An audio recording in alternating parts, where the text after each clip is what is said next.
নমস্কার, আমি অরবিন্দ নস্কর। আপনারা দেখছেন অরবিন্দ নস্কর টিভি চ্যানেল। আজ একটি নতুন প্রতিবেদন নিয়ে এলাম আপনার সামনে, আপনারা মনোযোগ সহকারে শুনবেন।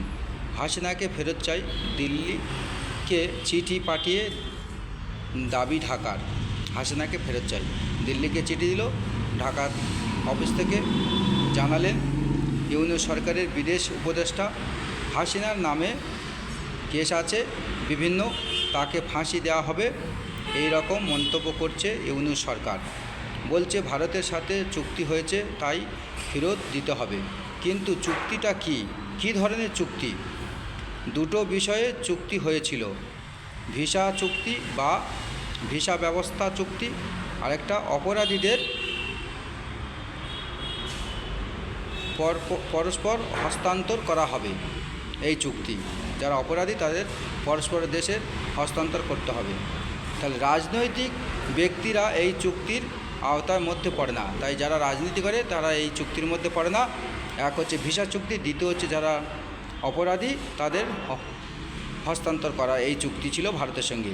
এই চুক্তি রাজনৈতিক ব্যক্তিদের এর মধ্যে পড়ে না বা ধরা হয়নি। হঠাৎ করে হাসিনাকে ফেরত চাই, জঙ্গি হলে ফেরত চাইতে পারেন, এই রকম তো চুক্তি হয়নি। আপনারা এখন দেশ চালাচ্ছেন, কিন্তু আপনাদের কোনো প্রধানমন্ত্রী নেই খাতা কলমে। আজও হাসিনা প্রধানমন্ত্রী হয়ে আছেন খাতা কলমে। হাসিনা পদত্যাগ করেননি, আজও অবৈধ সরকার চলছে বা চালাচ্ছেন আপনারা বা আপনাদের দেশে বা বাংলাদেশে। তাহলে ফের নতুন করে চুক্তি করুন। আগের চুক্তি তো এই রকম লেখা নেই। ইউনূস তখন সরকারে ছিল না, তখন অন্য ব্যক্তিরা চুক্তি করেছিল। নতুনভাবে চুক্তি করুন যে রাজনৈতিক বা রাজনীতিবিদদেরও ফেরত দিতে হবে, তবে তো ফেরত দেবে। তা না হলে ফেরত দেবে কি করে? আপনারা বলুন তো, যে রাজনীতিবিদদের ফেরত দিতে হবে।